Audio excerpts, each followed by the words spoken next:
Hi everyone, welcome back to the another part of attendance management system। तो पिछले part में हम लोगों ने इस लॉगिन फॉर्म को डेटाबेस से सक्सेसफुली कनेक्ट कर दिया था और उसके बाद हम लोग जैसे यहाँ पे लॉगिन होता है कोई, तो लॉगिन होने के बाद ये हमारा टीचर वाला फॉर्म ओपन होता है। तो आज के इस पार्ट में हम लोग इस टीचर वाले फॉर्म को डिजाइन करेंगे और यहाँ पे ऐड करेंगे कि टीचर एक्चुअली में क्या क्या कर सकता है अपने जैसे टीचर क्या क्या कर सकता है। सबसे पहली बात तो टीचर स्टूडेंट को ऐड कर सकता है, ठीक है। अब जैसे उन्होंने स्टूडेंट को ऐड कर दिया और उसमें कुछ गलती रह गया, जैसे कुछ नाम गलत लिख दिया उन्होंने, तो उसको वो क्या कर सकता है, उसको वो सुधार भी कर सकता है। उसके बाद अगर वो चाहे तो स्टूडेंट को वहाँ से हटा भी सकता है। तो ये तीन चीज नॉर्मल सी चीज है, तो टीचर ये कर सकता है, ठीक है। तो अब यहाँ पे बात आता है हमारा डिजाइन का पार्ट। जैसे यहाँ पे टीचर का फॉर्म ओपन होगा, यहाँ पे किस प्रकार का यहाँ पे डिजाइन हम लोग करेंगे, ठीक है। तो यहाँ पे हमारे पास दो ऑप्शन है इस फॉर्म को डिजाइन करने का। सबसे पहला ऑप्शन है, मैं आपको पेंट का यूज करके बताता हूँ। तो हमारे पास सबसे पहला ऑप्शन क्या है? सबसे पहला ऑप्शन ये है कि एक इस प्रकार का हमारा क्या है, एक फॉर्म है, ठीक है। मेन हमारा ये ऐसा ऐसा रहेगा और यहाँ पे क्या होगा, अभी तक का जो हमारा डिजाइन है वो कुछ इस प्रकार का है। एक ऊपर में ऐसा हमारा ये है और अब यहाँ पे क्या होता है कि अब यहाँ पे हम लोग ये कर सकते हैं कि जैसे हम लोग यहाँ पे एक दे दें न्यू स्टूडेंट को ऐड करने के लिए, फिर उसके बाद डिलीट करने के लिए, अपडेट करने के लिए, ठीक है। तो हम लोग यहाँ पे कुछ इस प्रकार से कर सकते हैं कि मतलब 4 बटन ऐड कर दें या फिर एक मतलब पीछे फोटो वगैरह लगा दें और उसके बाद यहाँ पे कर सकते हैं। तो अब यहाँ पे जैसे कोई इस पे क्लिक करता है ना, ये हमारा क्या है, ये हमारा बटन है। अब ये बटन है हमारा। अब इस बटन पे कोई अगर क्लिक करता है, इस बटन पे कोई क्लिक करता है तो यहाँ पे क्या होगा कि हमारा यहाँ पे एक दूसरा पेज हमारा खुल जाएगा, दूसरा फॉर्म, ठीक है। और ये फॉर्म में क्या होगा कि इस फॉर्म में हमारा सारा टेक्स्ट फील्ड, उसके बाद बटन, ये सारा कुछ मतलब ऐड न्यू स्टूडेंट वाला ये फॉर्म है, ठीक है। तो ऐड न्यू स्टूडेंट का यहाँ पे सारा काम वो कर सकता है, जैसे स्टूडेंट को ऐड कर सकता है, उसको डिलीट कर सकता है, अपडेट कर सकता है, ठीक है। ये दूसरा फॉर्म में होगा, इस फॉर्म में नहीं होगा, ये दूसरे वाले फॉर्म में होगा। अब उसी प्रकार से इसको क्लोज करेगा, फिर उसके बाद ये फॉर्म क्लोज होकर फिर ये फॉर्म फिर से ओपन होगा। उसी प्रकार से यहाँ पे दूसरा कोई अगर बटन पे क्लिक करता है तो फिर से दूसरा फॉर्म ओपन होगा। अब यहाँ पे एक तरीका ये है। दूसरा तरीका क्या है? दूसरा तरीका है हमारा कि एक हम लोग फॉर्म बनाएंगे, ठीक है। अब एक फॉर्म बड़ा सा फॉर्म है और उसके बाद इस फॉर्म में हमारे पास क्या है कि हमारे पास यहाँ पे ये वाला बॉर्डर है ही ऊपर में, और हम लोग और इसी के तरह का नीचे में यहाँ पे वर्टिकल एक बॉर्डर यहाँ पे बनाएंगे, ठीक है। और उसके बाद इस बार बटन कहाँ पे होगा? बटन होगा हमारा यहाँ पे, जो आजकल मॉडर्न डिजाइन में चल रहा है इस प्रकार से, ठीक है। अब यहाँ पे इस प्रकार से होगा। उसके बाद जो भी हमारा मतलब मान लेते हैं कोई अगर यहाँ पे क्लिक किया यहाँ पे इस बटन पे, तो उसका फॉर्म कहाँ पे ओपन होगा? इस वाले पैनल में, ठीक है। मतलब फॉर्म हमारा एक ही रहेगा, एक ही फॉर्म रहेगा, लेकिन यहाँ पे सिर्फ ये वाला स्क्रीन चेंज होता रहेगा।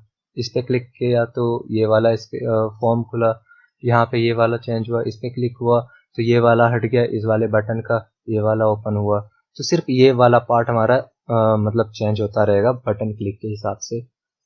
तो हमारे पास दो ऑप्शन है, पहला ये है कि अलग नया फॉर्म खोलें और उसके बाद दूसरा ये है ये वाला। ये वाला सबसे मतलब अभी के लिए तो मतलब बहुत अच्छा है, अभी ज़्यादातर यही वाला चल रहा है। लेकिन मैं आपको शुरू अभी क्योंकि स्टार्ट कर रहा हूँ मैं, तो मैं आपको इस वाले मेथड से भी बताऊंगा, ठीक है।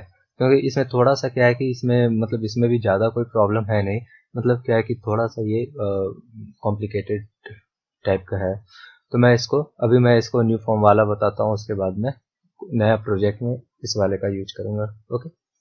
तो चलते हैं अभी इस वाले मेथड से हम लोग अपना फॉर्म डिजाइन करते हैं, ओके। तो हम लोग यहाँ पे टीचर वाला फॉर्म पे आ चुके हैं। अब यहाँ पे क्या करते हैं कि यहाँ पे सबसे पहली बात तो इस वाले फॉर्म को हो सके तो मैं बाद में डिजाइन करूंगा।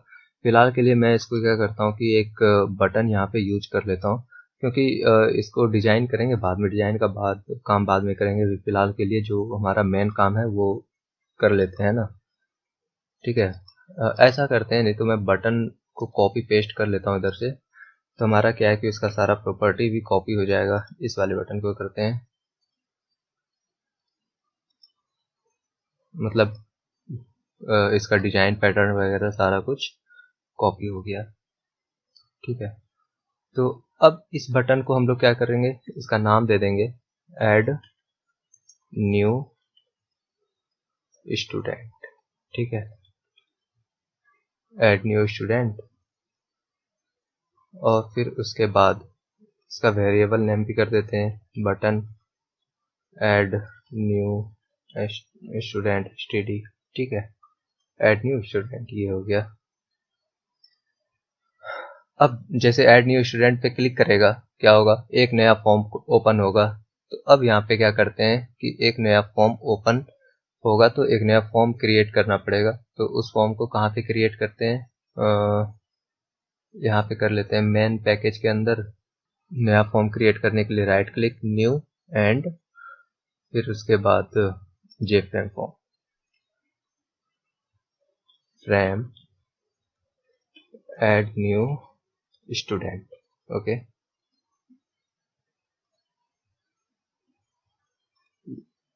इसका ये वाला डिजाइन कॉपी कर लेता हूं मैं।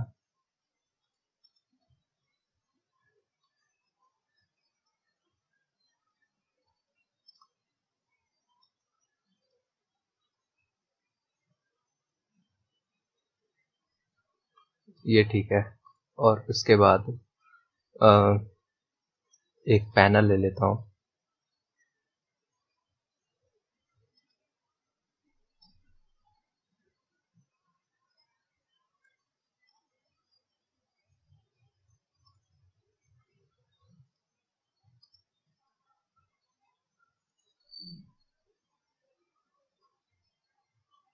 और उसके बाद इसका क्या करता हूँ मैं, बैकग्राउंड कलर प्रॉपर्टी, और बैकग्राउंड कलर वाइट कर देता हूँ। ये हो गया। इस वाले इसको एक बार रन करा के देखते हैं कैसा दिख रहा है। Run file,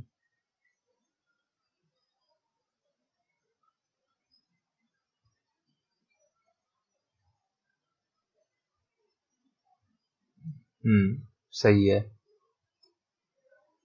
okay, nice. अब तो ये तो हो गया गाइस। अब यहाँ पे हम लोग क्या करेंगे कि जैसे ये लॉगिन वाला फॉर्म का हो गया, तो हम लोग यहाँ पे अब टेक्स्ट फील्ड, और तो टेक्स्ट फील्ड और नेम, इसके लिए भी हम लोग यहाँ से कॉपी कर लेते हैं एक, और उसके बाद वहाँ पे जाके इसको इसमें चेंज करते रहेंगे। ठीक है, ये हो गया हमारा यूजर नेम, मतलब ये होगा हमारा नेम। ठीक है, नेम ऑफ स्टूडेंट, नेम उसी प्रकार से ये हो गया पिताजी का नाम के लिए, फादर्स नेम। अरे ऐसा करता हूँ ना कि मैं इसको डिजाइन करता हूँ, क्योंकि इसमें थोड़ा सा टाइम लगेगा। फिर मैं आपसे मिलता हूँ। ओके गाइस, तो हमने यहाँ पे ऐड न्यू स्टूडेंट का फॉर्म डिजाइन कर दिया है। अब इसमें जो है सिर्फ ये चेंज करना बाकी रह गया है। इसको लिख देता हूँ ऐड न्यू स्टूडेंट। तो ये हो गया हमारा ऐड न्यू स्टूडेंट। अब यहाँ पे एक चीज और बचा हुआ है, और वो है हमारा यहाँ पे एक टेबल। यहाँ पे एक टेबल लगाना है। तो एक काम करता हूँ, मैं टेबल लगाता हूँ कहाँ से, एक, अरे यार तुम निकलो पहले। ठीक है, मैं एक टेबल लगाता हूँ कहाँ से, एक नया फॉर्म मैं क्रिएट कर लेता हूँ यहाँ पे फ्रेम टेस्ट नाम से, और मैं यहाँ पे उस टेबल को लेके आऊँगा। अब यहाँ पे मैं क्या करूँगा, यहाँ पे सबसे पहले, क्योंकि ये टेबल का साइज बाय डिफ़ॉल्ट बहुत बड़ा होता है, तो मैं इसको यहीं पे छोटा कर लेता हूँ, है ना। हो गया ये। अब उसके बाद यहाँ पे कॉपी एंड यहाँ पे पेस्ट नहीं हुआ। हो गया। तो अब क्या है, अब ये सही है। अगर मैं उस टाइम पे अगर यहाँ पे पेस्ट करता ना, तो मेरा फॉर्म का जो डिज़ाइन था, मतलब जो ये मेरा भी हमने यहाँ पे डिज़ाइन किया है, ये गड़बड़ हो जाता। इसीलिए मैंने इसको यहाँ से कॉपी पेस्ट किया है छोटा करके। ओके, ये हो गया। अब हमें इस टेबल को डिज़ाइन करना है किस हिसाब से, टेबल कंटेंट। यहाँ पे टेबल कंटेंट में चलेंगे और उसके बाद सबसे पहले ये एडिट टेबल को मैं हटा देता हूँ, मेरे को नहीं चाहिए कोई एडिट कर पाए कॉलम मेरा। और यहाँ पे इसका नाम देता हूँ आईडी। एक कॉलम तो आईडी का रहेगा, दूसरा कॉलम रहेगा हमारा किसका, नेम का, तीसरा रहेगा हमारा। ओके, तो अब ये हमारा जो है मतलब कंप्लीट हो चुका है। मैं टेबल का वेरिएबल नेम चेंज कर देता हूँ, tpl और सो। हाँ, ये हो गया।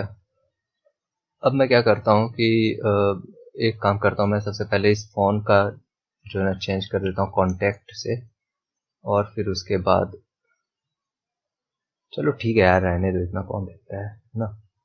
अब ये हो गया। तो अब यहाँ पे क्या होगा गाइस, अब यहाँ पे होगा क्या कि सबसे पहले यहाँ पे नेम वगैरह एंटर करेगा।